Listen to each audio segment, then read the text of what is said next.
거라고요. 그러면서 문득 우리 준호 생각이 났습니다. 우리 아들은 저런 놈들하고는 완전히 다르죠. 의과 대학 졸업하고 의사가 됐을 때 저는 시장통 바닥에 주저앉아 펑펑 울었습니다. 새벽 4시에 일어나 뼈다귀 삶고 손이 트고 갈라져도 깍두기 담그던 그 세월이 헛되지 않았구나 싶어서요. 저는 박말순 68살입니다. 시장통에서 욕쟁이 할매 국밥집을 40해 넘게 운영해온 사람이에요. 산전수전 다 겪었습니다. 외상값 떼먹으려는 진상 손님 멱살 잡아본 적도 있고 새벽에 취객이 행패 부리면 국자로 머리통 내려친 적도 있어요. 입은 좀 거칠지만 속정은 깊다고들 하더라고요. 제 손을 보면 제 인생이 다 보입니다. 마디마디 굳은 살이 박혀 있고 손톱 밑에는 아무리 씻어도 지워지지 않는 양념 자국이 배어 있죠. 이 손으로 국밥을 끓이고 이 손으로 아들을 키웠습니다. 그날도 여느 때처럼 아침 장사를 마치고 가게 정리를 하고 있었습니다. 시계를 보니 오후 2시가 조금 넘은 시각이었어요. 손님이 뜸한 시간대라 저는 카운터 의자에 앉아 무릎을 주무르고 있었죠. 요즘 들어 관절이 영 시원찮거든요. 그때 가게 문이 딸랑하고 열렸습니다. 어머니, 그 목소리에 저는 벌떡 일어났습니다. 준호였어요. 준호 옆에는 며느리 민지도 서 있었고요. 준호가 환하게 웃으며 성큼성큼 다가왔습니다. 한 손에는 백화점 쇼핑백을, 다른 손에는 붉은색 보자기에 쌓인 상자를 들고 있었어요. 아이고, 이게 웬일이니? 바쁜 사람이 어쩐 일로 여기까지 왔어. 저는 입으로는 그렇게 말하면서도 입꼬리가 귀에 걸릴 것처럼 올라갔습니다. 준호는 대학병원 정형외과 과장이에요. 바빠서 한 달에 한 번 얼굴 보기도 힘든 아들인데 이렇게 직접 찾아오다니요. 어머니, 오랜만이에요. 며느리 민지가 허리를 굽혀 인사했습니다.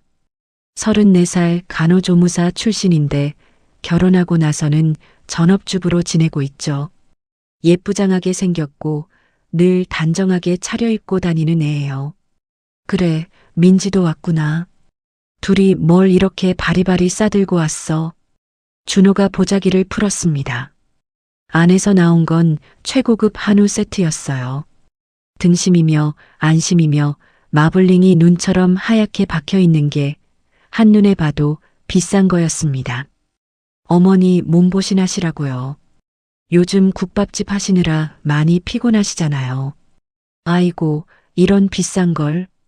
너희나 먹지 이걸 왜 나한테 가져와. 저는 연신 손사래를 쳤지만 속으로는 코끝이 찡했습니다. 내 새끼가 이렇게 효자일 줄이야.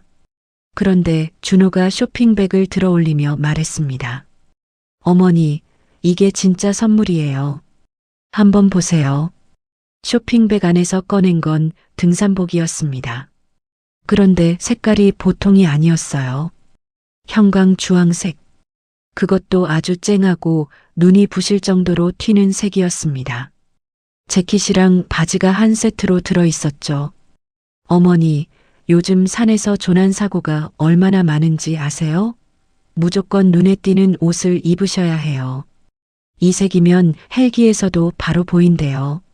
준호의 목소리는 진지했습니다. 마치 환자한테 설명하듯이 또박또박 말하더라고요. 그이 말이 맞아요, 어머니. 민지가 옆에서 맞장구를 쳤습니다. 그런데 왠지 모르게 목소리가 어색했어요. 웃는 얼굴인데 눈이 안 웃는 느낌이랄까요? 이거 요즘 강남 사모님들도 없어서 못 입는 거예요. 제가 줄 서서 겨우 샀다니까요. 저는 형광 주황색 등산복을 펼쳐 들어봤습니다. 천이 얇고 바스락거리는 게 가벼워 보이긴 했어요. 하지만 솔직히 이 색깔은 좀 부담스러웠습니다. 야, 이거 너무 튀는 거 아니냐? 내가 이걸 입으면 산에서 표적 같겠다. 그래야 안전한 거예요, 어머니.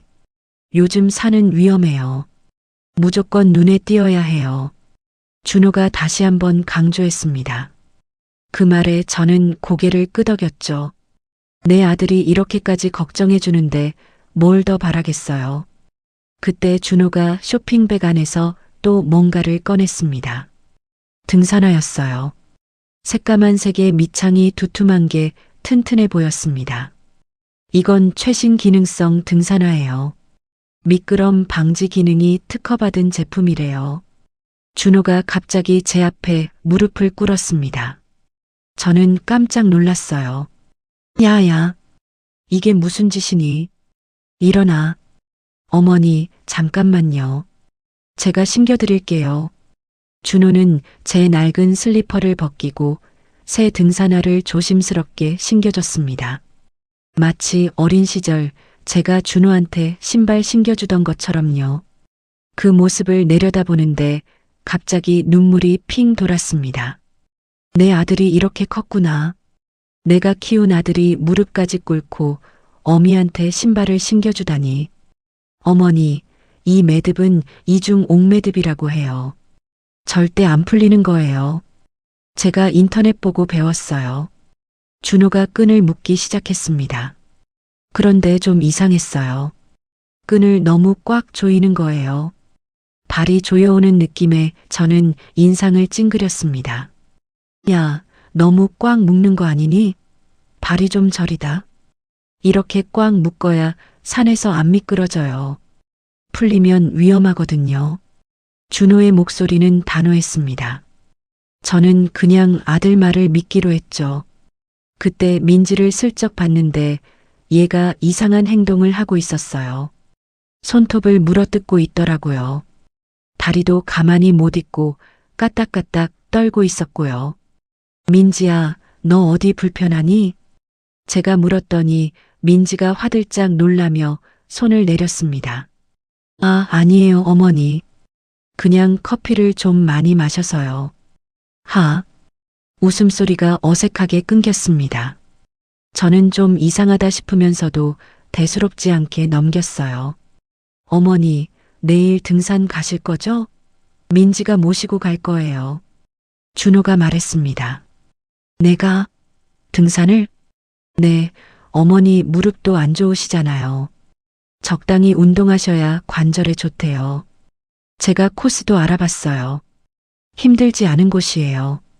아들이 이렇게까지 챙겨주는데 거절할 수가 없었습니다. 저는 고개를 끄덕였죠. 그래, 알았다. 내일 가자. 준호와 민지가 돌아간 뒤 저는 가게 문을 닫고 집으로 올라갔습니다. 제 방 한쪽 벽에는 남편 영정 사진이 놓여 있어요. 10년 전에 먼저 간 사람이죠. 저는 형광 주황색 등산복을 들고 거울 앞에 섰습니다. 입어봤더니 생각보다 나쁘지 않았어요. 여보, 나 좀 봐요. 우리 준호가 이걸 사줬어요. 영정 사진을 향해 말했습니다. 사진 속 남편은 여전히 온화하게 웃고 있었죠. 당신은 못 봤지만 준호가 이렇게 컸어요. 의사 되고 결혼하고 이제는 어미한테 등산복까지 사주는 효자가 됐다니까요. 우리 헛고생 안 했어요, 여보. 그날 밤 저는 잠이 오지 않았습니다. 내일 등산 갈 생각에 마음이 설레었거든요. 저는 침대에서 일어나 등산 가방을 꺼냈습니다. 거기에 뭘 넣을까 한참을 고민했죠. 오이 2개, 사탕 1봉지, 손수건 몇 장. 이 정도면 되겠지 싶었어요. 가방을 싸면서 준호 어릴 때 생각이 났습니다.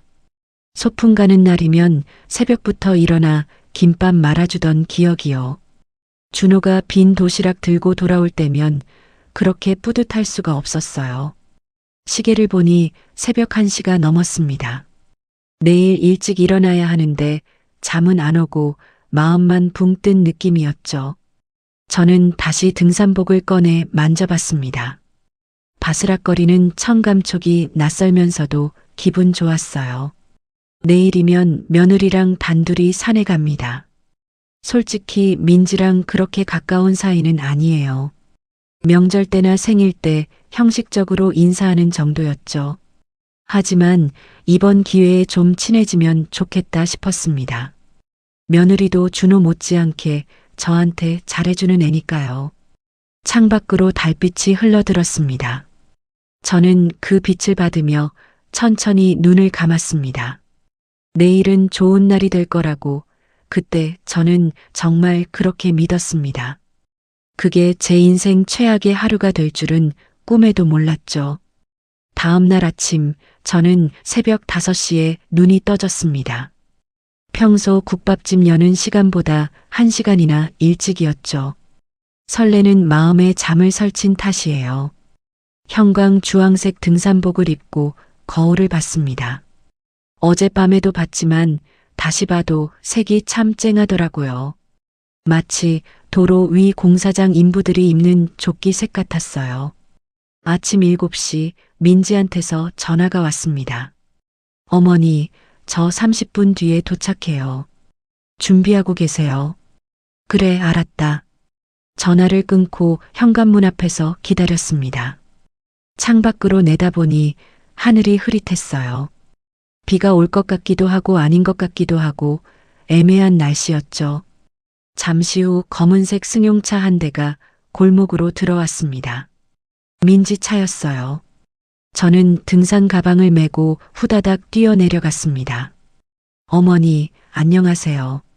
민지가 차에서 내려 인사했습니다. 그런데 얼굴이 좀 이상했어요. 눈 밑에 다크서클이 심하게 내려앉아 있었거든요. 밤새 잠을 못 잔 사람처럼요. 아가, 너 어디 아프니? 얼굴이 왜 그러냐? 아, 아니에요. 어젯밤에 드라마 보느라 좀 늦게 잤어요. 민지가 억지로 웃으며 대답했습니다. 저는 대수롭지 않게 넘겼죠. 근데 준호는? 아, 그이는요. 민지가 말끝을 흐렸습니다. 오늘 새벽에 응급수술이 잡혔대요. 환자가 위중하다고. 그래서 저 혼자 모시고 가라고 했어요. 죄송해요, 어머니. 아이고, 그런 거 가지고 뭘 미안해. 의사가 환자 살리는 게 당연한 거지. 저는 오히려 아들이 대견했습니다. 바쁜 와중에도 어미 걱정해서 며느리까지 보낸 거잖아요. 차에 올라타고 출발했습니다. 민지가 내비게이션을 켜더니 뭔가를 입력했어요. 화면에 뜬 목적지 이름은 처음 보는 거였습니다. 민지야, 어디로 가는 거니? 청룡산이요. 요즘 숨은 명소로 뜨는 곳이에요.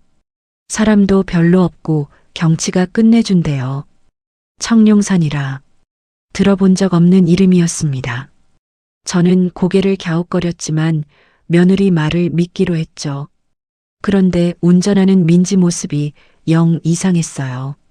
평소에 운전 잘한다고 소문난 애인데 오늘은 왜 이러는지 모르겠더라고요. 내비게이션이 우회전하라고 하는데 직진해버리질 않나. 신호등 바뀌는 것도 못 보고 멍하니 있다가 뒤에서 빵빵거리질 않나. 급브레이크를 3번이나 밟아서 저는 앞좌석 손잡이를 꽉 붙잡아야 했습니다. 아가, 너 오늘 컨디션 안 좋으면 다음에 가도 되는데. 아니에요, 어머니. 괜찮아요. 그냥 좀 긴장돼서요. 긴장이 된다고요? 등산 가는 게 뭐가 긴장될 일이라고. 저는 속으로 고개를 갸웃거렸습니다. 그때 라디오에서 뉴스가 흘러나왔습니다. 경찰은 어제 보험 사기단 일당 12명을 일망타진했습니다. 이들은 가족을 상대로 사고사를 위장해 수억 원의 보험금을 타내려 한 혐의를. 순간 민지의 손이 움찔했습니다. 운전대를 잡은 손가락 마디가 하얗게 질릴 정도로 힘이 들어갔어요. 그러더니 신경질적으로 라디오 전원을 탁 꺼버렸습니다. 어머니, 요즘 뉴스는 맨날 무서운 얘기뿐이에요. 듣기 싫어요. 목소리가 날카로웠습니다. 저는 좀 놀랐어요. 평소 민지는 시어머니 앞에서 저렇게 감정을 드러내는 애가 아니거든요. 그래. 끄자. 저는 얼떨결에 맞장구를 쳤습니다. 차 안에 어색한 침묵이 흘렀죠. 2시간쯤 달렸을까요? 차창 밖 풍경이 점점 낯설어졌습니다. 처음에는 고속도로를 달리다가 어느 순간 국도로 빠지더니 나중에는 포장도 제대로 안 된 시골길을 달리고 있었어요. 민지야, 여기가 어디니? 산은 언제 나와? 거의 다 왔어요, 어머니. 조금만 더 가면 돼요.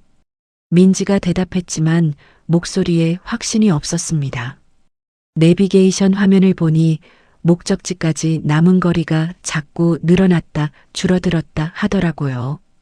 길을 제대로 찾고 있는 건지 의심스러웠죠. 드디어 차가 멈췄습니다. 눈앞에 펼쳐진 건 울창한 숲이었어요. 그런데 뭔가 이상했습니다. 등산로 입구에 서 있어야 할 안내판이 반쯤 부러져서 쓰러져 있었어요. 글씨도 벗겨져서 뭐라고 쓴 건지 알아볼 수가 없었고요. 주차장이라고 하기엔 그냥 풀밭 한쪽을 대충 밀어놓은 수준이었습니다. 아가, 여기 사람도 없고 으스스하다? 주위를 둘러보니 우리 차 말고는 아무것도 없었습니다. 인적이라고는 눈을 씻고 봐도 찾을 수가 없었어요.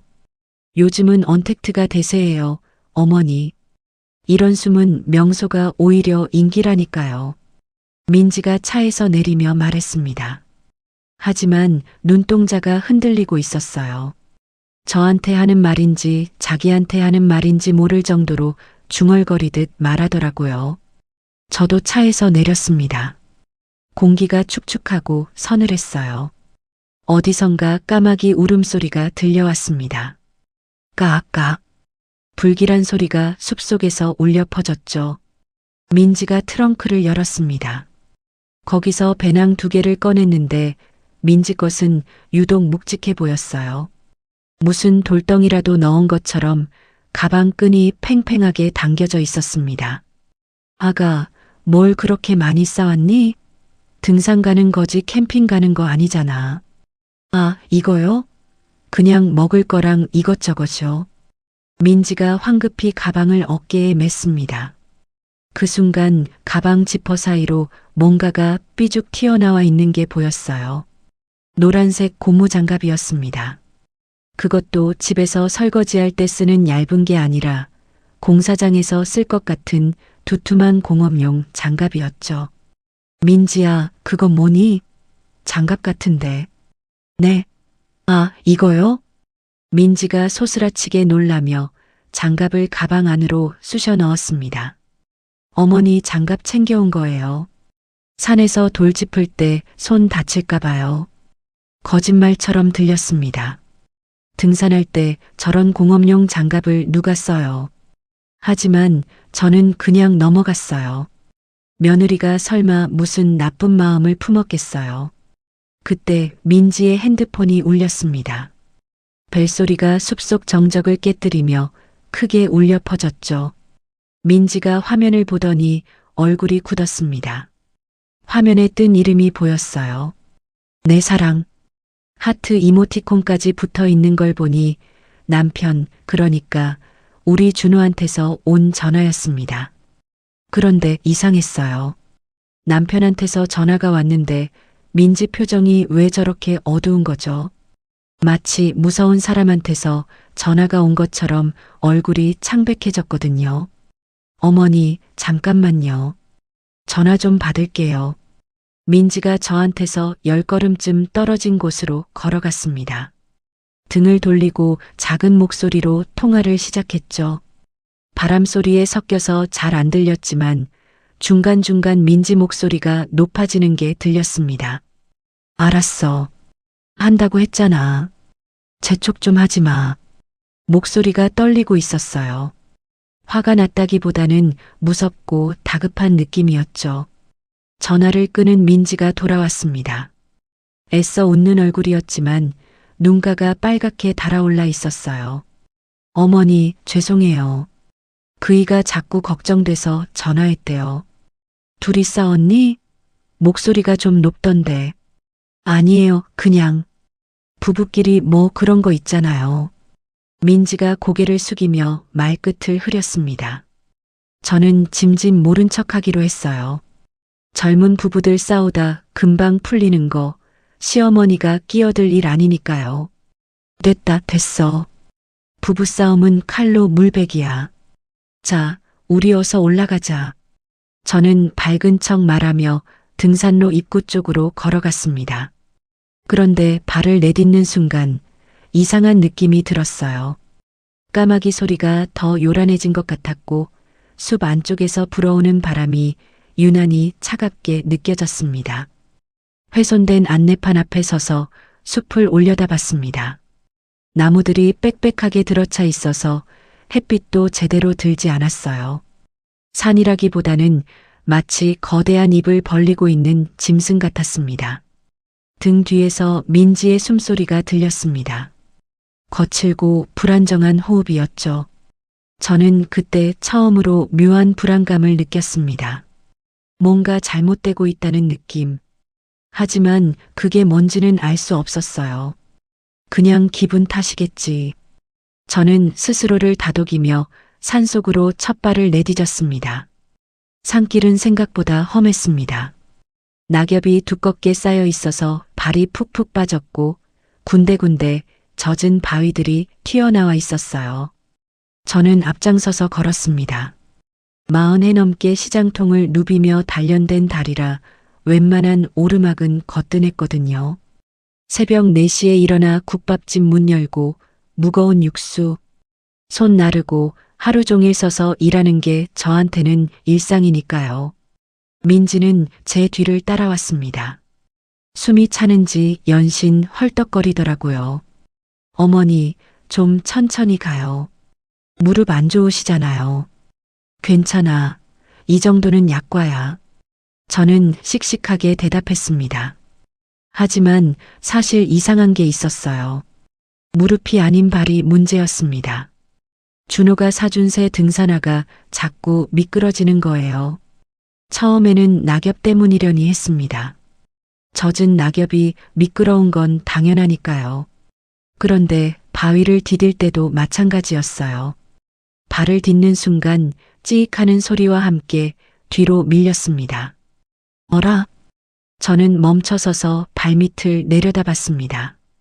분명 새 신발인데 밑창이 바위 표면을 못 잡고 미끄러지듯 흘러가는 거예요. 마치 빙판 위에서 스케이트 타는 것처럼요. 어머니, 왜 그러세요? 민지가 뒤에서 물었습니다. 아니, 신발이 좀 이상해서. 저는 대수롭지 않게 말하고 다시 걸었습니다. 조심조심 발을 디디며 올라갔죠. 그런데 얼마 못 가서 사고가 났습니다. 작은 돌멩이 하나를 밟았는데 발이 휙 미끄러지면서 중심을 잃었어요. 저는 비명을 지르며 엉덩방아를 찧었습니다. 아이고, 엉덩이뼈가 찌릿찌릿 아팠습니다.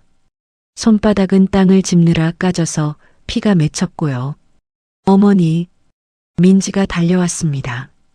제 팔을 잡고 일으켜 세워줬어요. 괜찮으세요? 다친 데 없으세요? 괜찮아. 그냥 좀 미끄러졌어. 저는 민지 손을 잡고 일어섰습니다. 그런데 그 순간 이상한 느낌이 들었어요. 민지가 저를 부축하는 손에서 힘의 방향이 이상했습니다. 분명 저를 일으켜 세워주는 건데 어깨를 잡은 손이 은근히 오른쪽으로, 그러니까 절벽 쪽으로 제 몸을 밀고 있는 것 같았어요. 민지야? 네, 어머니. 민지가 얼른 손을 뗐습니다. 눈을 마주치지 않고 고개를 숙이더라고요. 아니, 고맙다. 저는 고개를 저으며 등산로 옆 너럭바위에 앉았습니다. 아까 찌운 엉덩이가 욱신거렸어요. 잠깐 쉬었다 가자. 신발 좀 볼게. 저는 등산화를 벗어들고 밑창을 살펴봤습니다. 겉보기에는 멀쩡했어요. 깊은 요철 무늬도 있고 새 것이라 다른 데도 없었죠. 그런데 손가락으로 밑창을 문질러 보니 이상한 게 느껴졌습니다. 미끌미끌했어요. 마치 양초를 문질러 놓은 것처럼 매끈한 막이 씌워져 있는 느낌이었습니다. 이게 뭐야? 저는 코를 가까이 대고 냄새를 맡아봤습니다. 희미하게 왁스 냄새 같은 게 났어요. 시장에서 과일 광택 낼 때 쓰는 그 냄새랑 비슷했습니다. 준호 그놈이 사기당했나 보다. 이거 불량품이야. 저는 투덜거렸습니다. 아무리 최신 제품이라지만 밑창이 이렇게 미끄러우면 등산화가 아니라 빙상화죠. 어머, 그래요? 민지가 옆에서 말했습니다. 그런데 목소리에 걱정이 담겨 있지 않았어요. 그냥 건성으로 대답하는 느낌이었죠. 한번 봐봐. 이거 만져보면 미끌미끌해. 제가 신발을 내밀었는데 민지는 손도 대지 않고 고개만 끄덕였습니다. 나중에 환불해요, 어머니. 일단은 그냥 가요. 시간 늦어요. 뭐가 늦어? 우리 놀러 온 거지 시험 보러 온 거 아니잖아. 저는 어이가 없었습니다. 시어머니가 넘어져서 다쳤는데 신발 확인도 안 하고 빨리 가자니요. 하지만 민지는 이미 일어서서 산 위쪽을 바라보고 있었어요. 다리를 까딱까딱 흔들면서 초조한 기색이 역력했습니다. 저는 하는 수 없이 신발을 다시 신었습니다. 발이 아까보다 더 조여오는 느낌이었어요. 준호가 꽉 묶어놓은 끈이 발목을 옥죄고 있었거든요. 다시 산행을 시작했습니다. 저는 아까보다 더 조심조심 걸었어요. 발을 디딜 때마다 미끄러질까봐 긴장이 됐거든요. 한 20분쯤 올라갔을까요? 위쪽에서 사람 목소리가 들렸습니다. 사람이 있네. 드문드문 내려오는 등산객이 보였어요. 중년 남자였는데 제대로 된 등산복에 스틱까지 짚고 있었습니다. 남자가 저희 쪽으로 다가오다가 멈춰섰습니다. 제 형광 주황색 등산복을 보더니 눈이 휘둥그레지더라고요. 아이고 할머니. 그 옷 색깔 진짜 눈 아프겠네요. 저는 씁쓸하게 웃었습니다. 아들이 사준 건데 너무 튀죠? 에이, 눈에 잘 띄어서 좋죠. 근데 남자가 제 발끝을 내려다봤습니다. 등산화를 보더니 표정이 굳어졌어요. 할머니, 그 신발로 이 산 못 올라가요. 죽으려고 작정했나? 네. 밑창 좀 보세요. 그거 등산화 아니에요. 요철은 있는데 재질이 영 아니야. 바위 위에서 미끄러지기 딱 좋게 생겼네. 남자가 혀를 끌끌 찼습니다. 여기 위로 올라가면 급경사 구간 있어요. 그 신발 신고 거기 갔다가는 큰일 나요. 아이젠이라도 차든지 하세요. 저는 할 말이 없었습니다. 역시 이 신발이 문제였던 거예요. 고맙습니다. 조심할게요. 제가 고개를 숙여 인사하려는데 옆에서 날카로운 목소리가 튀어나왔습니다. 아저씨, 저희가 알아서 해요. 가던 길 가세요. 민지였습니다. 목소리가 쏘아붙이듯 차가웠어요. 저는 깜짝 놀라서 민지를 쳐다봤습니다. 민지의 얼굴이 험악하게 일그러져 있었어요. 눈썹이 치켜 올라가고 입술이 실룩거리고 있었죠. 평소에 늘 상냥하게 웃던 얼굴이 아니었습니다.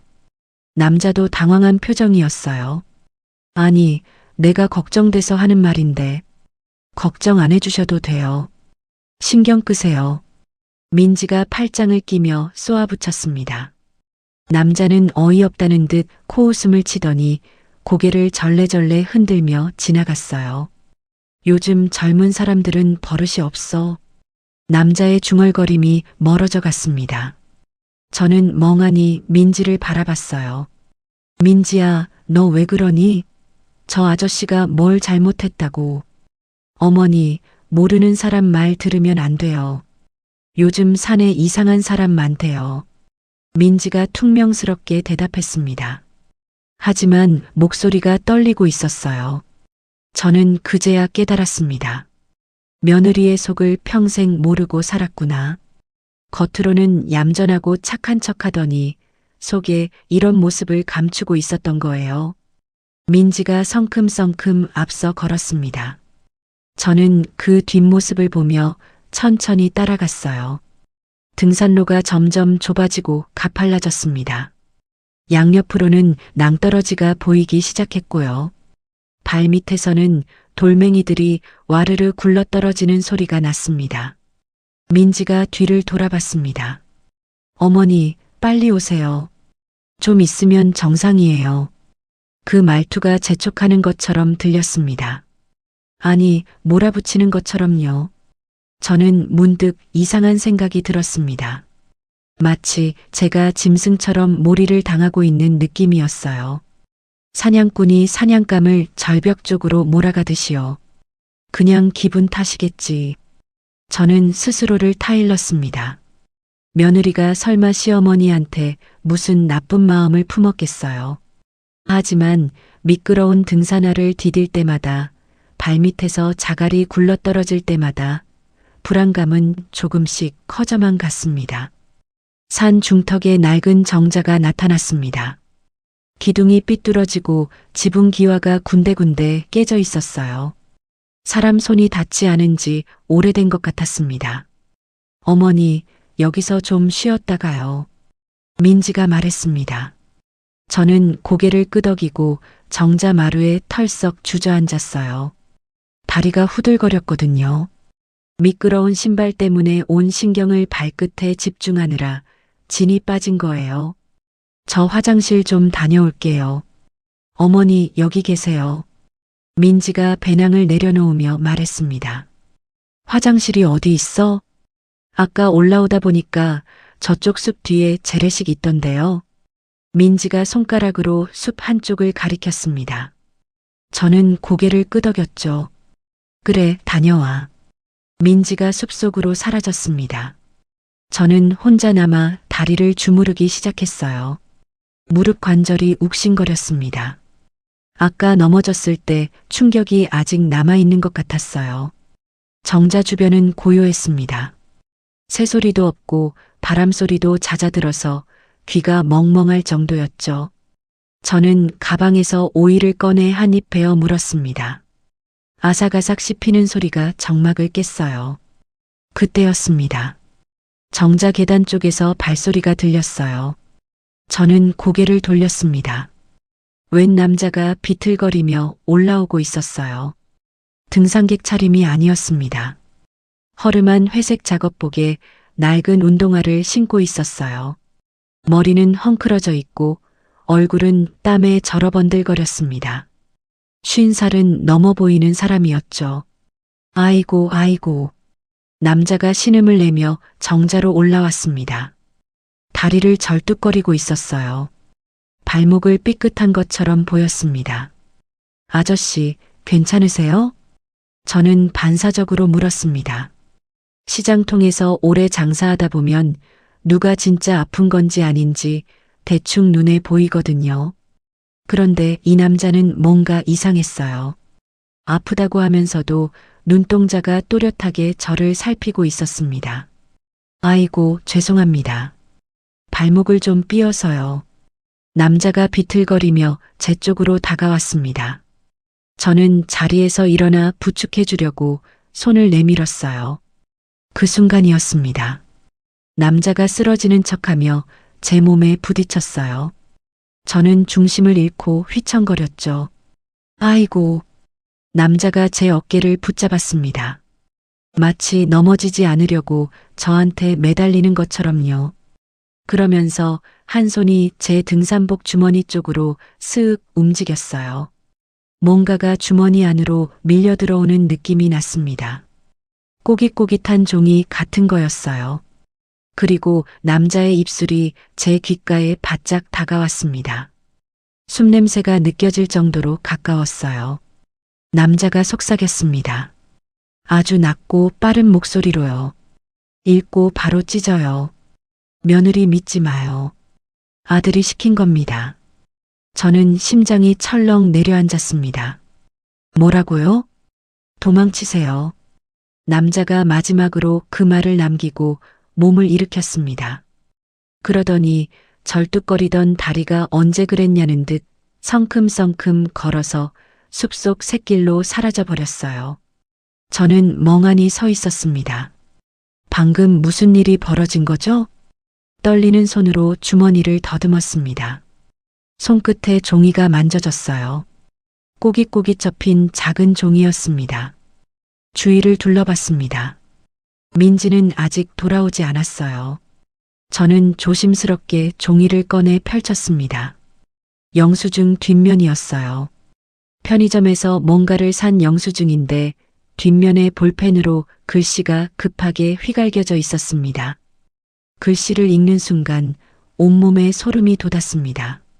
아들 강준호가 지난주에 어머니 사망보험금 10억 수령인 며느리로 바꿨음. 오늘 여기서 사고사 처리할 계획임. 신발이랑 옷 다 설계된 거임. 도망치세요. 준호를 아는 사람. 손이 덜덜 떨렸습니다. 눈앞이 핑 돌았어요. 글씨가 흐려지고 다시 선명해지기를 반복했습니다. 뭐야 이게. 저는 중얼거렸습니다. 머리가 하얘졌어요. 사망보험금 10억? 수령인을 며느리로? 사고사 처리? 아니야. 이건 말도 안 돼. 저는 고개를 세차게 저었습니다. 어떤 미친놈이 남의 귀한 아들을 이렇게 모함하는 거야.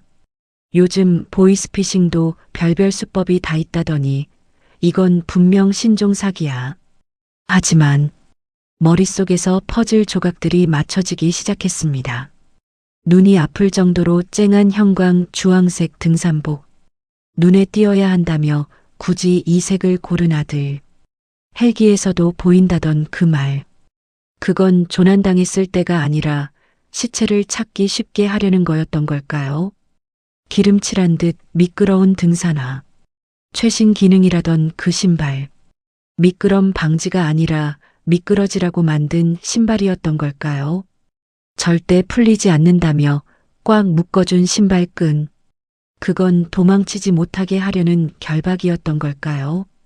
손톱을 물어뜯고 다리를 떨던 민지. 운전하면서 급브레이크를 밟고 내비게이션을 놓치던 민지. 보험 사기 뉴스가 나오자 라디오를 꺼버린 민지. 친절한 등산객한테 소리를 지르던 민지. 그 모든 것들이 하나로 이어졌습니다. 아니야. 저는 주저앉았습니다. 다리에 힘이 풀렸어요. 손에 들린 쪽지가 바람에 펄럭였습니다. 내 아들이, 내가 뼈 빠지게 키운 내 새끼가 나를 죽이려고. 믿을 수 없었습니다. 믿고 싶지 않았어요. 하지만 쪽지의 글씨는 선명했습니다. 그리고 아까부터 느꼈던 모든 이상한 점들이 그 글씨를 뒷받침하고 있었죠. 저쪽 숲에서 발소리가 들렸습니다.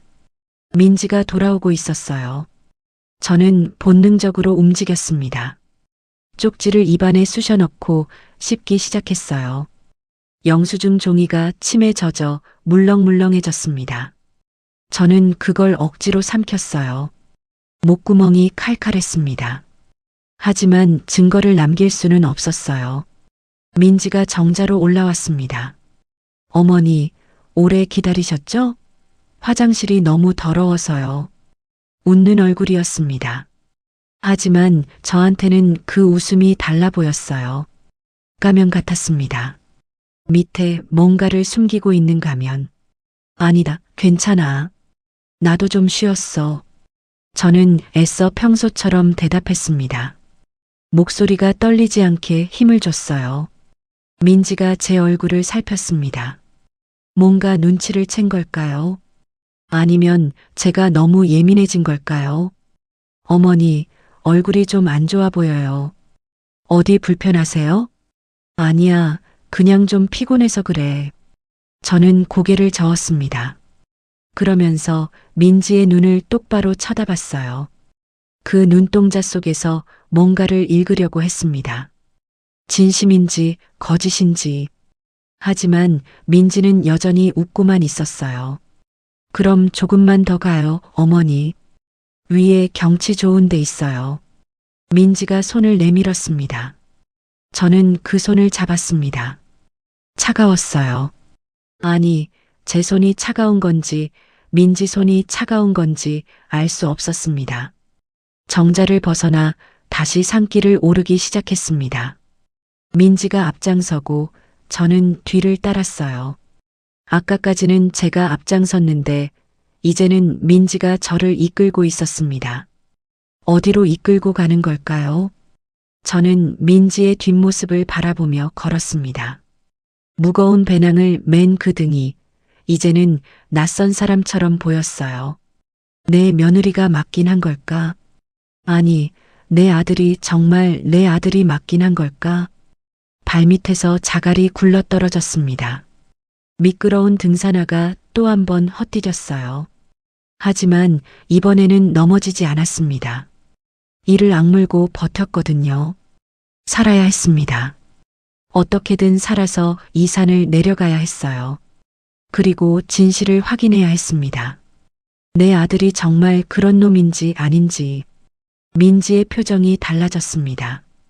화장실에서 돌아온 뒤로 얼굴이 한결 굳어져 있었어요. 입술을 꾹 다물고 눈빛이 날카로워졌죠. 아까까지는 불안해 보였는데 지금은 뭔가 결심한 사람 같았습니다. 마치 더 이상 망설이지 않겠다는 듯이요. 어머니, 목마르시죠? 이거 드세요. 민지가 배낭에서 물병을 꺼냈습니다. 편의점에서 파는 생수병이었어요. 그런데 이상했습니다. 뚜껑이 이미 따져 있었거든요. 어머니 드시라고 아까 제가 미리 따놨어요. 차에서요. 민지가 물병을 내밀었습니다. 저는 받아들면서 손이 떨리지 않게 애썼어요. 쪽지 내용이 머릿속을 맴돌았습니다. 오늘 여기서 사고사 처리할 계획. 신발이랑 옷 다 설계된 거임. 물도 설계된 걸까요? 저는 물병을 받아들고 뚜껑 쪽에 코를 가까이 댔습니다. 냄새를 맡는 척 자연스럽게요. 시장에서 40해 넘게 장사하다 보면 코가 예민해집니다. 상한 재료, 묵은 재료, 뭔가 섞인 재료. 다 냄새로 구별할 수 있어요. 물에서 미세한 냄새가 났습니다. 무색무취여야 할 생수인데 희미하게 쓴 냄새가 섞여 있었어요. 약국에서 나는 냄새 같기도 하고 소독약 냄새 같기도 했습니다. 심장이 쿵쿵 뛰었습니다. 하지만 티를 내면 안 됐어요. 아가, 고맙다. 근데 너도 목마를 텐데 먼저 한 모금 마셔라. 저는 물병을 민지한테 도로 내밀었습니다. 평소처럼 자연스럽게 며느리 챙기는 시어머니처럼요. 민지의 얼굴이 굳었습니다. 눈동자가 흔들렸어요. 아, 아니에요, 어머니. 전 괜찮아요. 왜? 너도 땀 많이 흘렸잖아. 어서 마셔. 전 아까 화장실에서 수돗물 마셨어요. 수돗물이요? 저는 속으로 코웃음을 쳤습니다. 아까 그 재래식 화장실에 수도가 어딨어요. 문짝도 제대로 안 달린 허름한 화장실이었는데. 그래도 이 물이 더 깨끗하잖아. 비싼 미네랄 워터라며. 어서 마셔봐. 저는 계속 물병을 내밀었습니다. 민지의 이마에 땀방울이 맺혔어요. 입술을 달싹거리며 뭐라고 할 말을 찾는 것 같았습니다. 어머니가 드셔야죠. 어머니 드시라고 챙겨온 건데요. 민지가 손사래를 쳤습니다. 목소리가 높아졌어요. 평소 같으면 시어머니가 권하면 고분고분 받아 마셨을 텐데 오늘은 끝까지 거부했습니다. 저는 더 이상 밀어붙이지 않았습니다. 대신 물병을 받아들고 입에 가져갔어요. 하지만 마시지 않았습니다. 시장에서 익힌 기술이 있어요. 진상 손님이 술 한잔 하자고 할 때 거절하면 더 귀찮아지니까 마시는 척만 하는 거죠. 입술만 물에 대고 목을 꿀떡거리는 신용을 했습니다. 실제로는 한 방울도 안 넘겼어요. 아, 시원하다. 저는 일부러 감탄하며 물병을 내렸습니다. 그러고는 입가를 닦는 척하면서 손수건을 꺼냈어요. 손수건으로 입을 가리고 입안에 고인 물을 살짝 뱉어냈습니다. 손수건에 물이 스며들었죠. 어머니, 더 드세요. 많이 드셔야 해요. 민지가 재촉했습니다. 목소리에 다급함이 묻어났어요. 아니, 됐어. 너무 많이 마시면 화장실 가고 싶어지잖아. 저는 물병 뚜껑을 닫으며 대답했습니다. 그러고는 물병을 제 배낭에 넣었어요. 증거로 남겨둬야 할 것 같았거든요. 민지의 얼굴에 당혹스러운 기색이 스쳤습니다. 하지만 금방 표정을 추슬렀어요. 잠시 후 저는 배낭에서 손수건을 몰래 꺼내 살펴봤습니다. 아까 뱉어낸 물이 스며든 부분이요. 손수건 천에 하얀 가루가 묻어 있었습니다. 물에 녹다 망가루 같았어요. 알갱이가 미세했지만 분명히 보였습니다. 수면제. 저는 확신했습니다. 약을 탄 물이었어요. 이걸 마시면 정신이 몽롱해지고 그 틈에 절벽에서 밀어버릴 작정이었던 거죠. 손이 떨렸습니다. 다리가 후들거렸어요. 온몸에서 식은땀이 흘러내렸습니다. 이제 더 이상 의심이 아니었습니다. 확신이었어요. 내 며느리가 나를 죽이려 하고 있다. 내 아들이 시켜서. 저는 민지를 바라봤습니다. 민지도 저를 보고 있었어요. 서로의 눈이 마주쳤습니다. 그 순간 민지가 사람이 아닌 것처럼 보였습니다. 저승에서 온 사자 같았어요. 웃는 얼굴 뒤에 낯을 숨기고 있는 목숨을 걷어가러 온 저승사자. 어머니, 왜 그렇게 보세요? 민지가 물었습니다. 목소리는 평온했지만 눈빛은 차가웠어요. 아니다. 그냥 내가 고생이 많다 싶어서. 저는 애써 웃으며 대답했습니다. 입꼬리를 올리는 게 이렇게 힘든 줄 몰랐어요. 주위를 둘러봤습니다. 사방이 숲이었어요. 인적이라고는 눈을 씻고 찾아봐도 없었습니다. 아까 그 낯선 남자도 사라진 지 오래였고요. 단둘이었습니다. 이 깊은 산속에 저와 민지, 단둘이. 도망쳐야 해. 저는 생각했습니다. 지금 당장 일어나서 산을 내려가야 해. 하지만 몸이 움직이지 않았어요. 다리가 바위에 붙어버린 것처럼 무거웠습니다. 공포가 온몸을 얼어붙게 만들었어요. 민지가 일어섰습니다. 어머니, 이제 가요. 좀 있으면 정상이에요. 손을 내밀었습니다. 저를 부축해 일으키려는 손이었어요. 저는 그 손을 바라봤습니다. 하얗고 가느다란 손가락. 매니큐어가 깔끔하게 발려 있었죠. 평소에는 예쁘다고 생각했던 손이에요. 지금은 그 손이 무서웠습니다. 저 손이 나를 절벽 아래로 밀어버릴 거라고 생각하니 손끝 하나하나가 흉기처럼 보였어요. 어머니? 민지가 재촉했습니다. 저는 이를 악물었습니다. 떨리는 다리에 힘을 주고 스스로 일어섰어요. 민지의 손을 잡지 않고요. 괜찮아. 혼자 일어날 수 있어. 민지의 눈썹이 미세하게 찌푸려졌습니다. 하지만 금방 웃는 얼굴로 돌아왔어요. 그럼 가요, 어머니.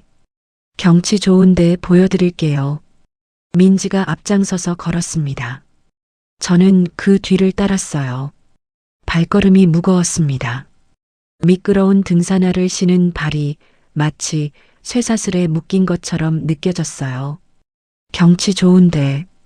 민지가 말한 그곳이 어딘지 알 것 같았습니다. 절벽이겠죠.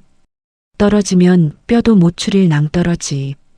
저는 민지의 뒷모습을 노려봤습니다. 등에 맨 무거운 배낭이 보였어요. 저 안에 뭐가 들었을까요? 김장용 비닐? 케이블 타이? 공업용 장갑? 다 내 시체를 처리할 도구들이겠죠. 분노가 치밀어 올랐습니다. 슬픔보다 분노가 먼저였어요. 내가 널 어떻게 대했는데. 명절마다 용돈 챙겨주고 아플 때 미역국 끓여다 주고 손주 낳으라고 보약 사다 줬잖아. 근데 내가 나한테 이래? 아니, 민지보다 준호가 더 원망스러웠습니다. 내가 너를 어떻게 키웠는데. 새벽마다 뼈다귀 삶으면서 손이 갈라지고 터져도 장사하면서 내 학비 벌었잖아. 내가 의대 갈 때 등록금 1,000만 원 없어서 개 깨고 빚지고 난리 쳤잖아. 근데 내가 나한테 이래? 눈앞이 뿌얘졌습니다. 눈물이 차오르고 있었어요. 하지만 울면 안 됐습니다. 지금 울면 민지한테 들킬 거예요. 뭔가 눈치챘다는 걸. 저는 눈을 질끈 감았다 떴습니다. 눈물을 억지로 삼켰어요. 살아야 해. 어떻게든 살아서 이 산을 내려가야 해. 그리고 준호 그놈 면전에다 대고 물어봐야 해. 내가 정말 그랬냐고. 내가 정말 내 어미를 죽이려 했냐고. 저는 이를 악물고 걸었습니다. 미끄러운 등산화가 또 헛디뎠지만 이번에도 넘어지지 않았어요. 아직 죽을 수 없었습니다. 죽기 전에 해야 할 일이 있었거든요. 저는 시간을 벌어야 했습니다. 민지가 저를 어디로 데려가려는지 알 것 같았거든요. 정상 근처 절벽. 거기서 밀어버릴 작정이겠죠. 머리를 굴렸습니다. 어떻게 해야 이 상황을 빠져나갈 수 있을까? 그때 묘안이 떠올랐어요. 아이고 배야. 저는 갑자기 배를 움켜쥐고 쭈그려 앉았습니다. 얼굴을 찡그리고 신음소리를 냈어요. 어머니, 어머니, 왜 그러세요? 민지가 놀라서 달려왔습니다. 아이고, 아이고. 아까 휴게소에서 먹은 우동이 잘못됐나 봐. 배가 뒤틀려. 저는 진짜 아픈 것처럼 연기했습니다. 시장에서 40해 넘게 장사하면 별별 연기를 다 하게 돼요. 손님한테 물건 팔 때, 외상 받으러 갈 때, 진상 손님 상대할 때, 연기는 제 특기였습니다. 어머니, 괜찮으세요? 약 드릴까요? 민지가 배낭을 뒤적거렸습니다. 저는 속으로 코웃음을 쳤어요. 약이라고? 또 무슨 약을 먹이려고? 아니, 약은 됐어. 화장실 가야겠다. 급해. 저는 비틀거리며 일어섰습니다. 주위를 둘러보는 척하며 물었어요. 아까 내가 간 화장실이 어디라고 했지? 저기 숲 뒤에요. 근데 어머니, 거기 너무 더러운데. 더러우면 어때? 급한데. 저는 민지 말을 자르고 숲 쪽으로 걸어갔습니다. 배를 움켜쥐고 허리를 구부린 채로요. 어머니, 제가 같이. 됐어. 화장실까지 따라올 거야? 혼자 갈 수 있어. 저는 단호하게 말했습니다. 민지가 멈칫했어요.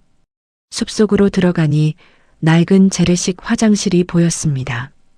판자로 대충 만든 건물이었어요.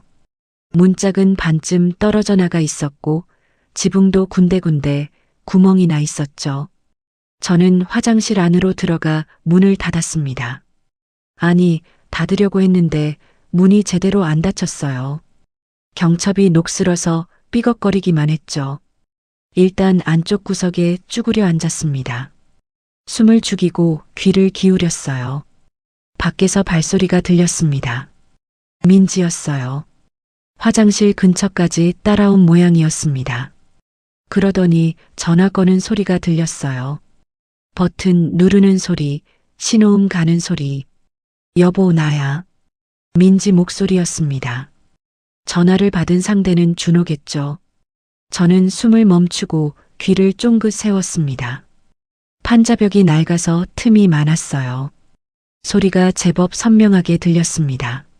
민지가 스피커폰을 켠 모양이었어요. 아마 저는 숲속 어딘가에서 볼일 보고 있을 거라고 생각한 거겠죠.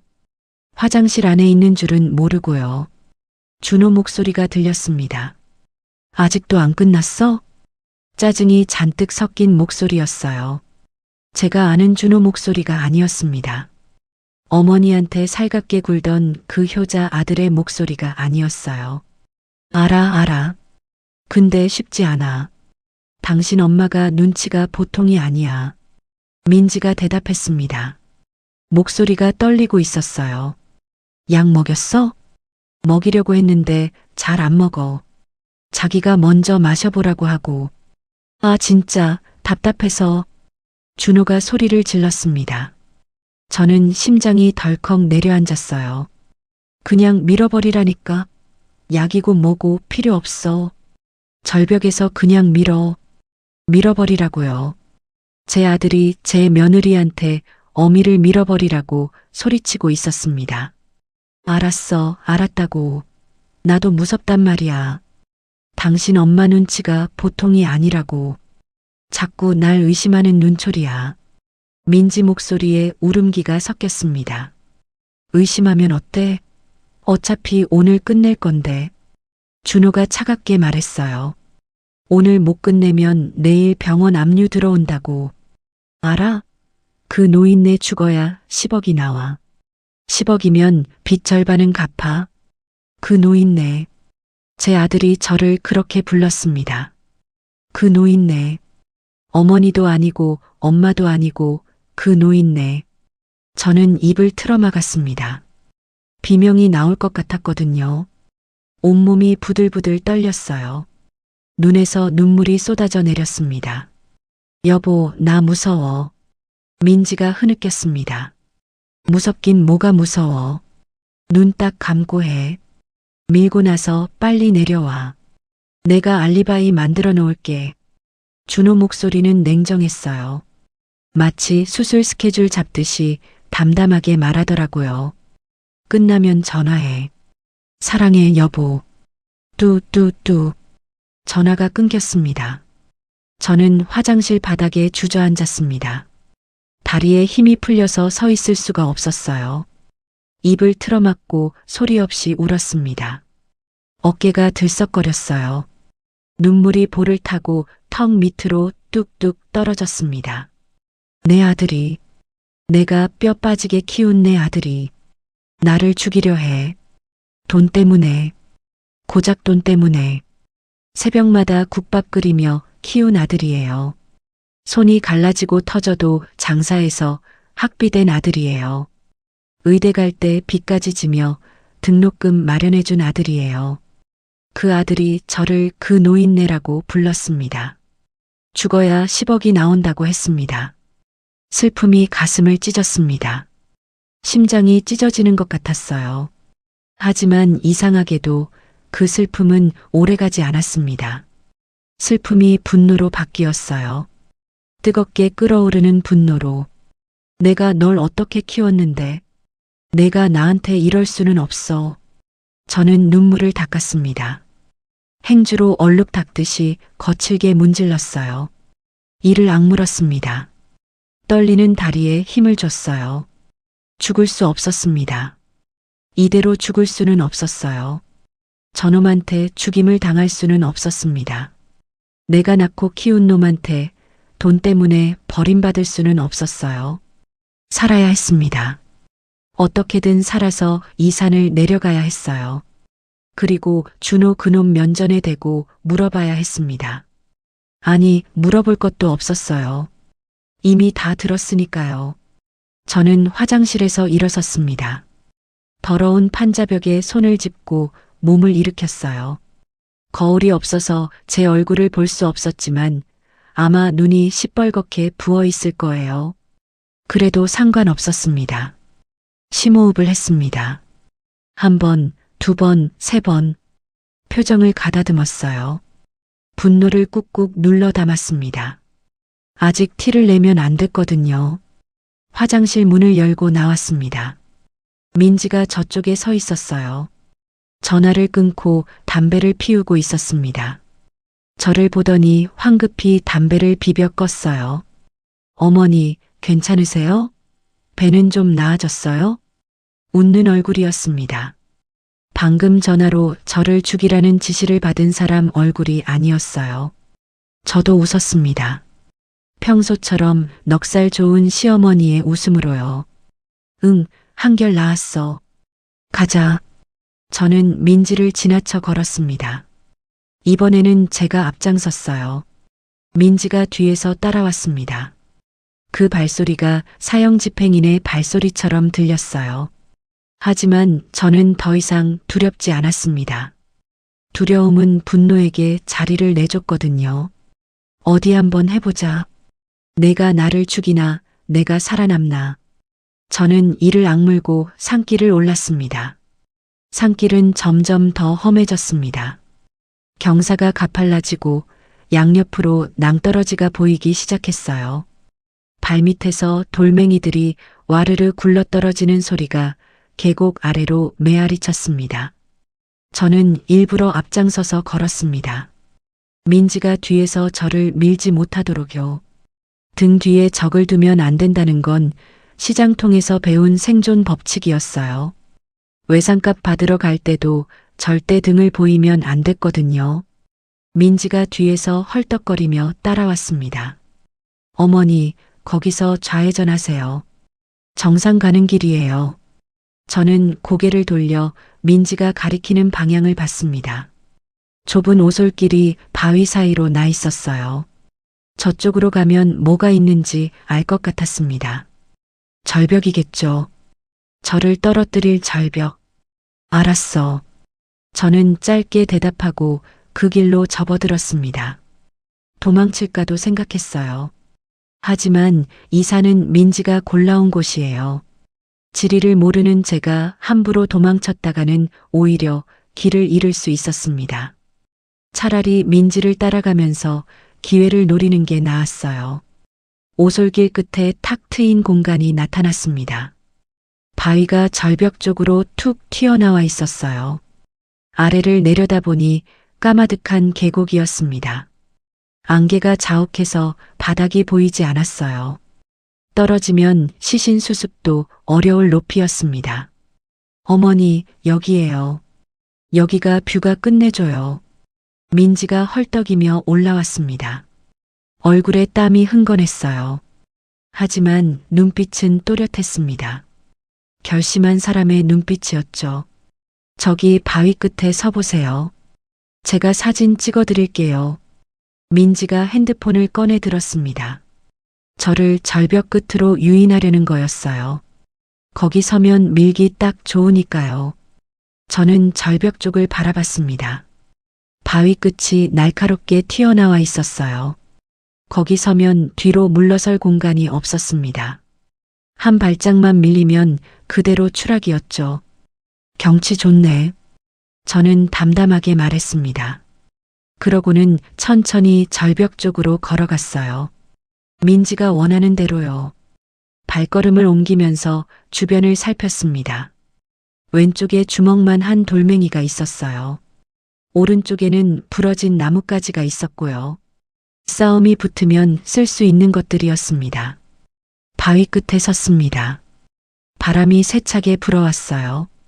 형광 주황색 등산복이 펄럭였습니다. 아래를 내려다보니 다리가 후들거렸어요. 본능적인 공포였죠. 하지만 저는 뒤를 돌아보지 않았습니다. 대신 민지에게 등을 보인 채로 물었어요. 아가, 준호는 잘 지내지? 네. 민지의 목소리가 당황한 기색을 띠었습니다. 병원은 문제없고 요즘 경기가 안 좋다던데 환자는 많이 오니? 저는 평소처럼 아들 걱정하는 어머니의 목소리로 물었습니다. 뒤에서 민지의 숨소리가 들렸어요. 거칠고 불안정한 호흡이었죠. 네. 아주 잘 지내요. 병원도 잘 되고요. 민지가 더듬거리며 대답했습니다. 거짓말이라는 걸 저는 알고 있었어요. 병원이 잘 됐으면 왜 빚 때문에 압류를 당한다고 했겠어요. 그래, 다행이다. 저는 고개를 끄덕였습니다. 그러고는 덧붙였어요. 준호가 어렸을 때 말이야. 그놈이 참 울보였어. 네. 유치원 다닐 때 친구가 장난감 뺏으면 울고 선생님한테 혼나면 울고 맨날 울면서 집에 왔어. 그럼 내가 등 토닥여주면서 달래줬지. 저는 옛날 이야기를 꺼냈습니다. 목소리가 떨리지 않게 애썼어요. 중학교 때는 공부가 안 된다고 울었어. 고등학교 때는 의대 못 갈 것 같다고 울었고 그때마다 내가 뭐라고 했는지 알아? 민지가 대답하지 않았습니다. 뒤에서 발소리가 조금씩 가까워지고 있었어요. 괜찮아. 엄마가 있잖아. 엄마가 다 해줄게. 그렇게 말했어. 저는 쓴웃음을 지었습니다. 근데 그놈이 이렇게 클 줄은 몰랐네. 엄마를 죽이려고 할 만큼 뒤에서 민지의 숨소리가 멎었습니다. 저는 천천히 몸을 돌렸습니다. 민지와 눈이 마주쳤어요. 민지의 얼굴이 새하얗게 질려 있었습니다. 눈이 휘둥그레졌고 입술이 파르르 떨리고 있었어요. 어머니, 그게 무슨... 다 알아. 저는 민지의 말을 잘랐습니다. 쪽지도 받았고 아까 전화 통화도 다 들었어. 화장실 판자벽이 얼마나 얇은데. 다 들려. 민지의 얼굴에서 핏기가 완전히 사라졌습니다. 마치 귀신을 본 것 같은 표정이었어요. 어머니, 저는... 변명하지 마. 저는 한 발짝 앞으로 나섰습니다. 민지가 한 발짝 뒤로 물러났어요. 준호 그놈이 시키더냐? 그놈이 시켜서 여기까지 끌고 온 거냐? 목소리가 높아졌습니다. 40해 동안 시장통에서 갈고 닦은 욕쟁이 할매의 성량이었어요. 민지가 고개를 숙였습니다. 어깨가 들썩거렸어요. 울고 있는 것 같았습니다. 죄송해요, 어머니. 저도 어쩔 수 없었어요. 어쩔 수 없어? 사람을 죽이는 게 어쩔 수 없는 거야? 저는 소리를 질렀습니다. 계곡에 메아리가 울려 퍼졌어요. 그놈한테 가스라이팅 당한 거 알아. 무섭고 불안한 것도 알아. 근데 그게 사람 목숨 앗아가도 되는 이유가 돼? 민지가 고개를 들었습니다. 눈물 범벅인 얼굴이었어요. 하지만 그 눈 속에 뭔가가 번뜩였습니다. 절박함이었어요. 어머니가 죽어야 저도 살아요. 그이가 그랬어요. 어머니 보험금 없으면 우리 다 죽는다고. 그래서 나를 죽이겠다고? 죄송해요. 민지가 갑자기 달려들었습니다. 두 손으로 제 어깨를 움켜쥐었어요. 그리고 힘껏 밀었습니다. 어머니, 죄송해요. 민지의 비명 같은 외침이 귀를 때렸습니다. 몸이 뒤로 밀렸어요. 발 뒤꿈치가 바위 끝에 걸렸습니다. 하지만 저는 이미 예상하고 있었어요. 몸을 낮추며 옆으로 회전했습니다. 시장에서 취객 상대하던 무브먼트였어요. 술 취한 손님이 덤빌 때 피하는 방법을 수십 년간 익혀왔거든요. 민지의 두 손이 허공을 갈랐습니다. 저를 밀어야 할 힘이 빗나가면서 민지 자신이 중심을 잃었어요. 민지가 비명을 질렀습니다. 앞으로 휘청거리며 쓰러지려 했어요. 하마터면 자기가 절벽 아래로 떨어질 뻔했죠. 저는 민지의 머리채를 낚아챘습니다. 그리고 옷깃을 움켜쥐고 바위 안쪽으로 내동댕이 쳤어요. 쿵! 민지가 바닥에 엎어졌습니다. 신음소리를 내며 일어나려 했지만 저는 이미 민지를 내려다보고 있었어요. 멍청한 년. 저는 차갑게 내뱉었습니다. 준호 그놈이 시켜서 이 짓을 했다고? 그놈 말 믿었어? 내가 죽으면 보험금을 너랑 나눌 것 같아? 민지가 고개를 들었습니다. 눈물과 콧물이 범벅인 얼굴이었어요. 그놈 딴 여자 있어. 저는 쪽지 내용을 떠올리며 말했습니다. 준호를 아는 사람. 그 쪽지를 보낸 사람이 누군지 감이 왔어요. 넌 그냥 칼잡이로 쓰고 버려질 패야. 내가 죽고 나면 너도 죽은 목숨이야. 민지의 눈이 커졌습니다. 입술이 파르르 떨렸어요. 거짓말. 그이가 그럴 리 없어. 믿든지 말든지. 저는 민지에게서 시선을 떼지 않은 채 말했습니다. 근데 생각해봐. 그놈이 친엄마도 죽이려는 놈이야. 그런 놈이 마누라를 아끼겠어? 민지의 얼굴이 일그러졌습니다. 울음이 터져 나왔어요. 무너지는 소리 같았습니다. 저는 그 모습을 차갑게 내려다봤습니다. 불쌍하다는 생각은 들지 않았어요. 아까까지 저를 죽이려던 년이었으니까요. 바람이 불었습니다. 형광 주황색 등산복이 펄럭였어요. 아직 끝나지 않았다는 걸 저는 알고 있었습니다. 민지는 하수인에 불과했어요. 진짜 적은 따로 있었죠. 내 아들 강준호. 저는 이를 악물었습니다. 이제 그놈과 마주할 차례였어요. 민지가 바닥에 엎어진 채 흐느끼고 있었습니다. 어깨가 들썩거리고 코를 훌쩍이는 소리가 바람에 섞여 들렸어요. 저는 그 모습을 내려다보며 거친 숨을 몰아쉬었습니다. 그때였습니다. 숲속에서 바스락거리는 소리가 들렸어요. 낙엽을 밟는 발소리였습니다. 저는 재빨리 고개를 돌렸어요. 나무 뒤에서 검은 그림자가 나타났습니다. 검은 모자를 눌러쓰고 검은 마스크로 얼굴을 가린 남자였어요. 등산객 차림이었지만 어딘가 낯익은 체형이었습니다. 남자가 절벽 쪽으로 성큼성큼 걸어왔습니다. 그러더니 바닥에 엎어진 민지를 보고 한숨을 내쉬었어요. 아우, 진짜 답답해서 못 봐주겠네. 그 목소리를 듣는 순간 온몸에 소름이 돋았습니다. 저 목소리, 평생을 들어온 목소리였어요. 남자가 마스크를 벗어 던졌습니다. 모자도 벗었어요. 준호였습니다. 제 아들 강준호가 거기 서 있었어요. 준호. 저는 중얼거렸습니다. 목소리가 떨렸어요. 머리로는 이미 알고 있었지만 눈으로 직접 보니까 또 달랐습니다. 준호의 얼굴에는 살기가 가득했어요. 평소에 어머니 앞에서 짓던 다정한 미소는 온데간데 없었습니다. 눈이 차갑게 가라앉아 있었고 입꼬리가 비틀어져 있었어요. 마치 다른 사람 같았습니다. 아니, 어쩌면 이게 진짜 준호였는지도 몰라요. 제가 평생 봐왔던 효자 아들이 가짜였고 지금 이 모습이 진짜였던 거죠. 엄마, 왜 말을 안 들어? 준호가 한 발짝 다가오며 말했습니다. 목소리가 짜증으로 가득 차 있었어요. 그냥 약 먹고 잠들면 됐잖아.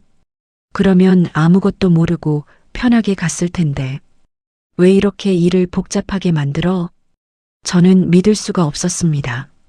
저게 내 아들의 입에서 나오는 말이라는 게요. 준호야, 내가 정말 이러는 거냐? 목소리가 갈라졌습니다. 눈에서 눈물이 차올랐어요. 아까 화장실에서 전화 통화를 들었을 때와는 또 다른 충격이었습니다. 직접 얼굴을 보고 저 말을 들으니까 가슴이 칼로 찔리는 것 같았어요. 이러긴 뭘 이래? 엄마, 나 힘들다니까. 준호가 머리를 극적이며 말했습니다. 마치 사소한 불편함을 호소하듯이요. 병원 경영이 얼마나 어려운지 알아? 빚이 얼마나 쌓였는지 알아? 매일 채권자들한테 시달리고 압류 통지서 받고 잠도 못 자고. 엄마는 몰라, 그 스트레스. 준호가 목소리를 높였습니다. 엄마가 죽으면 10억이 나와. 10억이면 빚 절반은 갚을 수 있어. 건물도 팔면 나머지도 해결되고. 그러면 나 다시 시작할 수 있어. 저는 귀를 의심했습니다. 지금 저 말이 제 아들 입에서 나오고 있다니요. 그래서 내 어미를 죽이겠다고? 어미가 자식 위해서 희생하는 거 당연한 거 아니야? 준호가 태연하게 대답했습니다. 눈 하나 깜짝하지 않고요. 엄마, 지금까지 나한테 얼마나 투자했어? 의대 학비, 병원 개원 자금 다 합치면 몇 억이야. 그 투자금 회수한다고 생각해. 엄마 인생도 어차피 얼마 안 남았잖아. 68이면 살 만큼 살았지. 저는 할 말을 잃었습니다. 이건 사람의 말이 아니었어요. 짐승도 저런 말은 안 합니다. 제가 낳은 자식이 저런 괴물이었다니. 이 호로 자식? 저는 이를 악물었습니다. 슬픔이 분노로 바뀌고 있었어요. 내가 널 어떻게 키웠는데.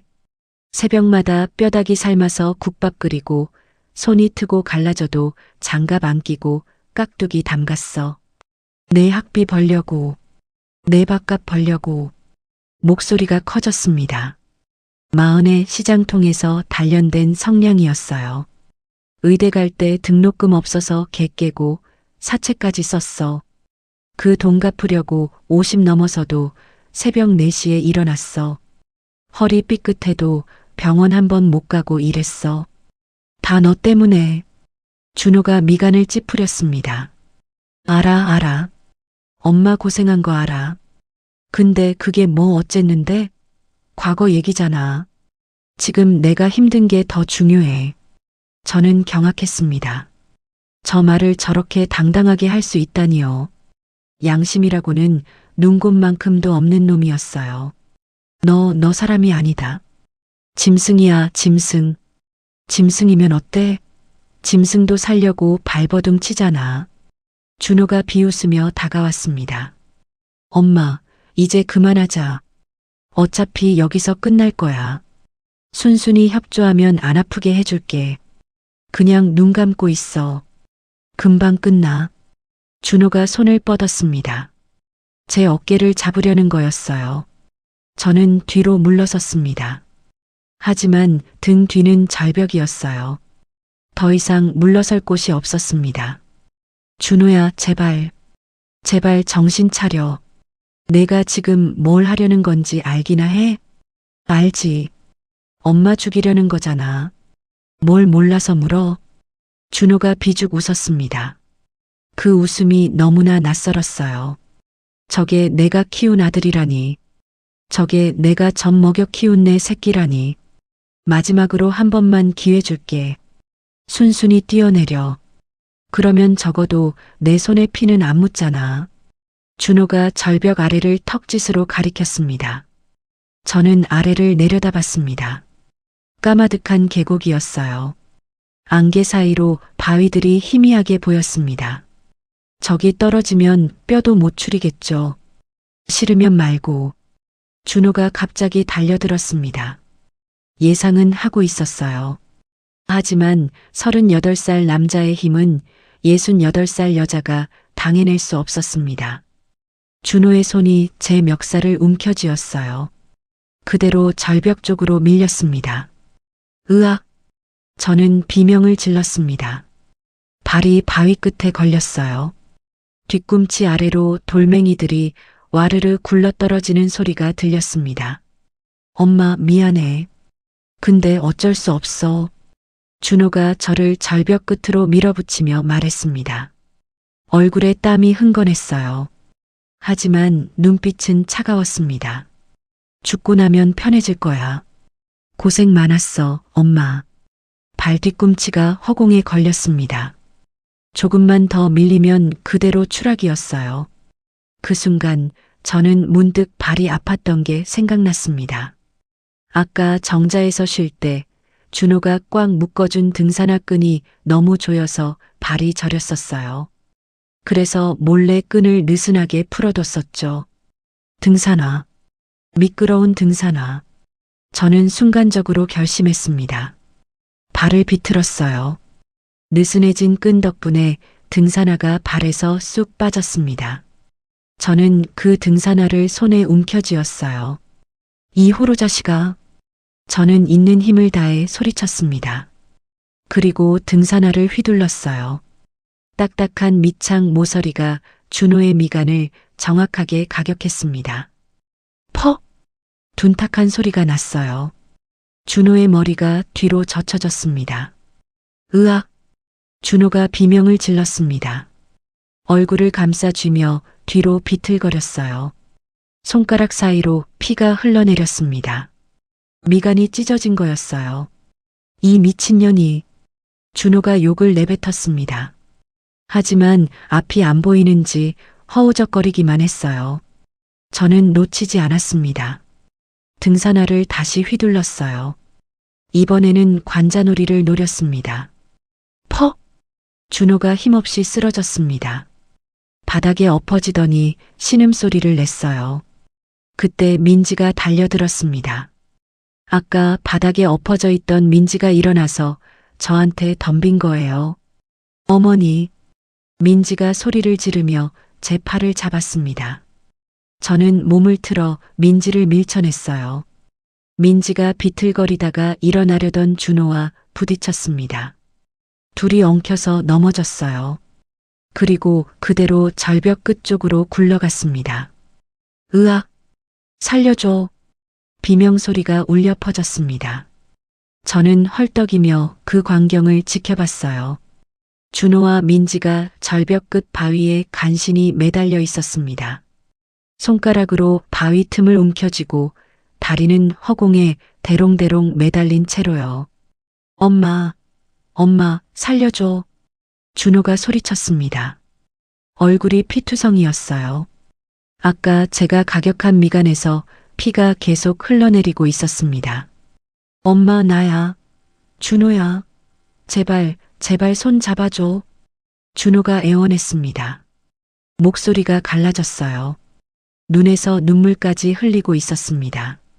저는 그 모습을 내려다봤습니다. 아까까지 저를 죽이려던 놈이었어요.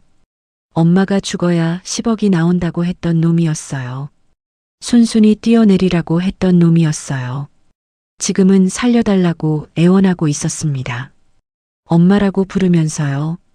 손을 뻗으면 닿을 거리였어요. 잡아 올릴 수 있었습니다. 하지만 저는 움직이지 않았어요.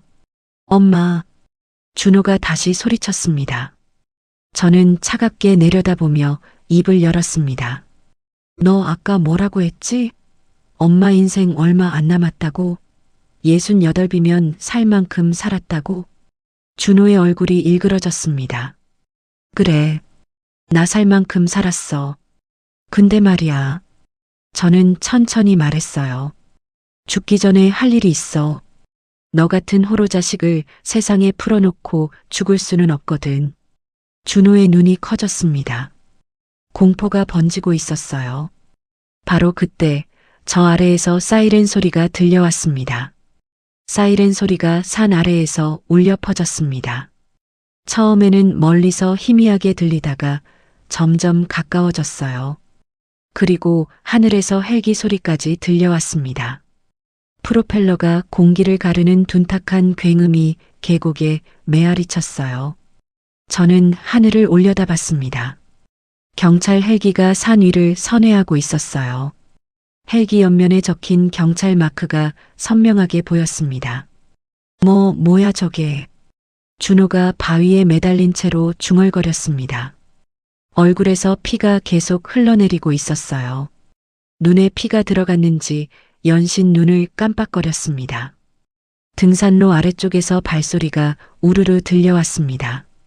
한두 명이 아니었어요. 여러 명이 뛰어오는 소리였습니다. 거기 움직이지 마. 우렁찬 목소리가 숲속에서 터져나왔습니다. 곧이어 경찰 특공대원들이 나타났어요. 검은 전투복을 입고 헬멧을 쓴 사람들이 등산로를 뛰어 올라오고 있었습니다. 그 선두에 낯익은 얼굴이 있었어요. 박 형사였습니다. 45살 강력계 형사. 우리 국밥집 10년 단골 손님이에요. 매일 아침 출근 전에 들러서 따끈한 순댓국 한 그릇 말아먹고 가던 사람이죠. 제가 서비스로 깍두기 한 접시 더 얹어주면 환하게 웃던 얼굴이 떠올랐습니다. 사장님, 박 형사가 저를 발견하고 소리쳤습니다. 얼굴에 안도와 걱정이 뒤섞여 있었어요. 괜찮으세요? 다친 데 없으세요? 박 형사가 헐떡이며 절벽 쪽으로 달려왔습니다. 뒤따라온 경찰들이 현장을 둘러쌌어요. 나는 괜찮아요. 근데 저것들. 저는 절벽 끝에 매달린 준호와 민지를 턱짓으로 가리켰습니다. 박 형사가 그쪽을 보더니 미간을 찌푸렸어요. 그러고는 뒤에 있는 대원들에게 손짓했습니다. 밧줄 던져.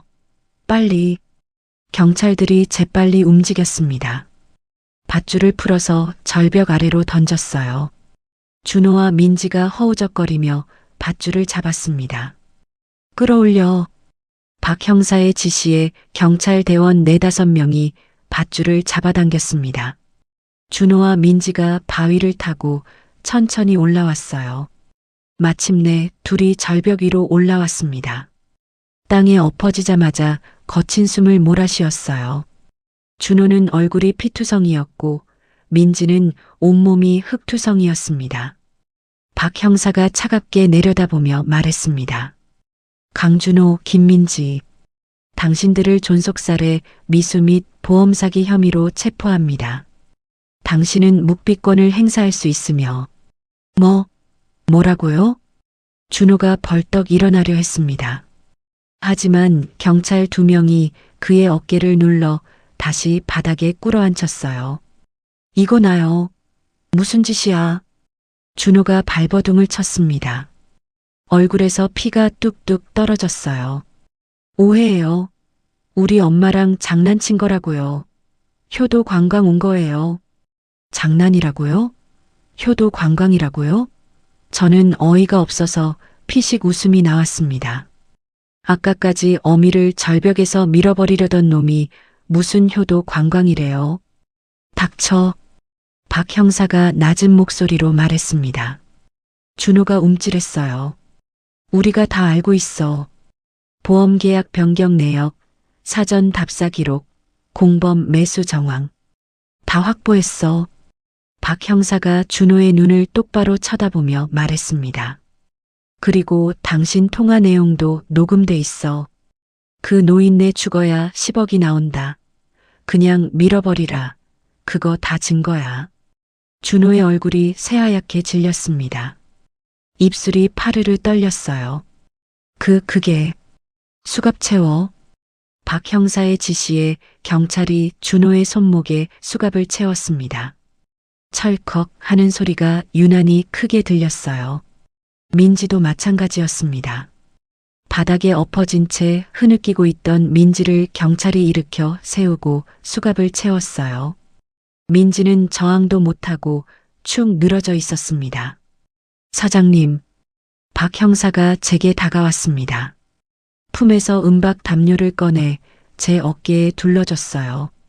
많이 놀라셨죠? 괜찮으세요?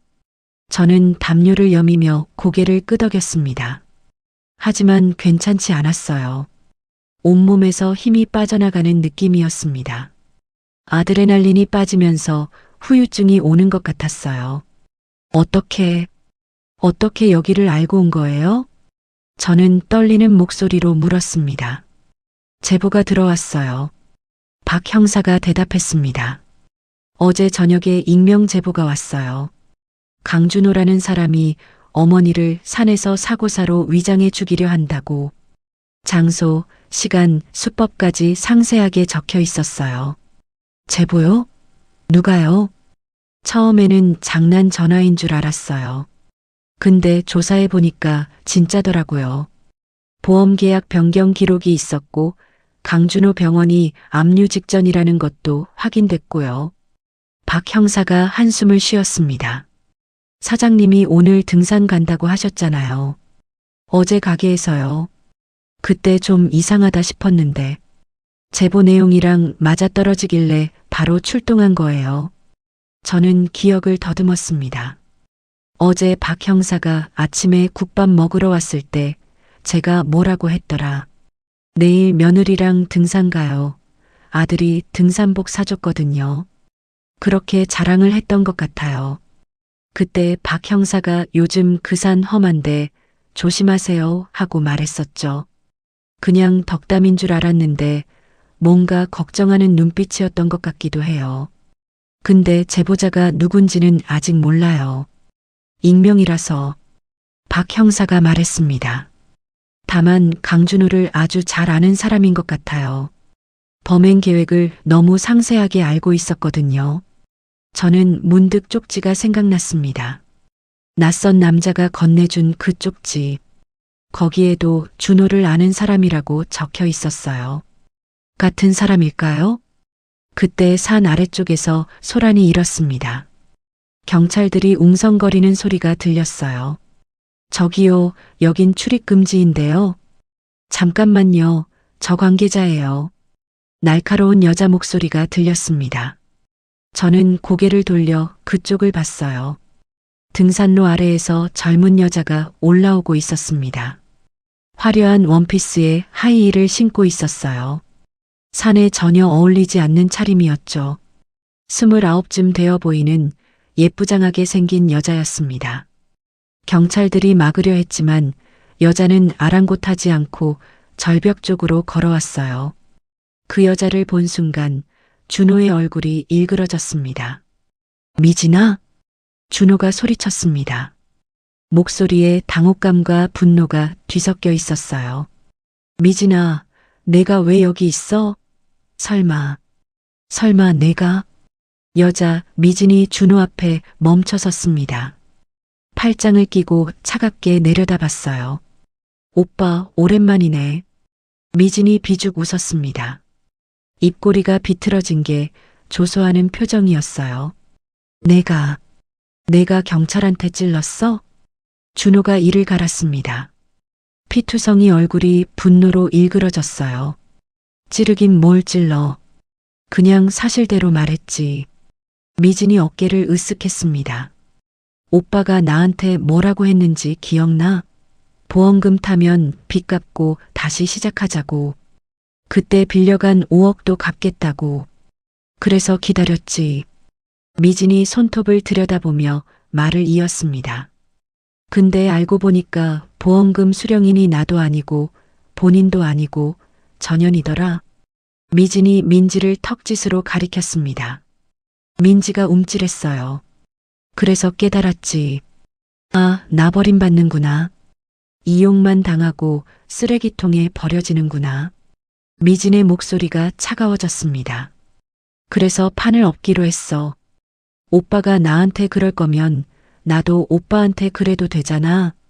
준호의 얼굴이 벌겋게 달아올랐습니다. 분노로 목핏대가 붉어졌어요. 이 미친년이, 내가 감히는 무슨, 오빠가 먼저 그랬잖아. 미진이 코웃음을 쳤습니다. 아, 그리고 오빠, 나한테 빌려간 5억, 감방에서 몸으로 떼워. 아니면 장기라도 팔든지. 미진이 돌아서며 마지막으로 말했습니다. 잘 가, 오빠. 다음 생에는 사람으로 태어나. 미진이 하이힐을 찰칵거리며 산 아래로 내려갔습니다. 준호가 뒤에서 악을 썼어요. 최미진, 이 썩을 년, 두고 봐. 내가 가만 안 둬.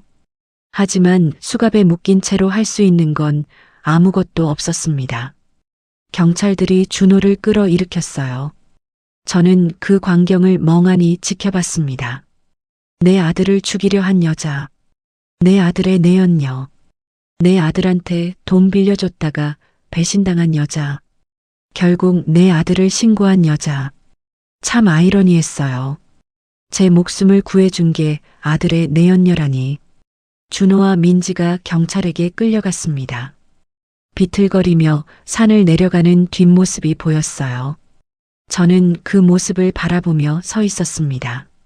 눈물이 나올 줄 알았는데 나오지 않았어요. 너무 기가 막혀서 눈물도 마른 것 같았습니다. 사장님, 박 형사가 제 옆에 다가왔습니다. 내려가시죠. 병원에서 검사도 받으셔야 하고 진술도 하셔야 해요. 저는 고개를 끄덕였습니다. 박 형사의 부축을 받으며 천천히 산을 내려가기 시작했어요. 발에는 등산화가 한 짝만 신겨져 있었습니다. 다른 한 짝은 아까 준호를 때릴 때 썼던 거죠. 어디 굴러갔는지 보이지 않았어요. 맨발로 돌을 밟을 때마다 발바닥이 따끔거렸습니다. 하지만 그 통증이 오히려 저를 현실로 돌아오게 해줬어요. 살았구나. 저는 생각했습니다. 어떻게든 살아남았구나. 하지만 마음 한구석이 텅 빈 느낌이었어요. 아들을 잃은 건지 처음부터 아들이 없었던 건지 알 수 없었습니다. 박 형사가 조심스럽게 말했습니다. 사장님, 고생 많으셨어요. 이제 끝났어요. 저는 쓴웃음을 지었습니다. 고맙네요, 형사님. 근데 말이에요. 저는 산 아래를 내려다보며 말했어요. 경찰차에 실려가는 준호의 모습이 아득히 보였습니다. 마음이 참 시리네요. 박 형사가 아무 말 없이 제 어깨를 토닥였습니다. 그 손길이 따뜻했어요. 저는 눈을 질끈 감았습니다. 눈물이 나올 것 같았거든요. 아까는 안 나오더니 이제야 나오려고 했습니다. 하지만 울지 않았어요. 아직은 울 때가 아니었습니다. 산을 다 내려가고 집에 돌아가고 혼자가 되면 그때 울어야죠. 지금은 그냥 한 발짝씩 걸어야 했습니다. 이 긴 하산길을 한 발짝씩. 사건이 터진 뒤 세상이 떠들썩했습니다. 의사 아들의 폐륜 범죄, 보험금 노리고 어머니 살해 기도, 기적적으로 살아남은 노모. 뉴스마다 제 얘기가 나왔어요. 기자들이 국밥집 앞에 진을 치고 인터뷰 요청 전화가 쉴 새 없이 울렸습니다. 저는 전부 거절했어요. 카메라 앞에서 울면서 사연 풀어놓을 기력이 없었거든요. 그냥 가게 문을 닫고 집에 틀어박혔습니다. 한 달이 지났습니다. 그 한 달 동안 저는 거의 아무것도 하지 않았어요.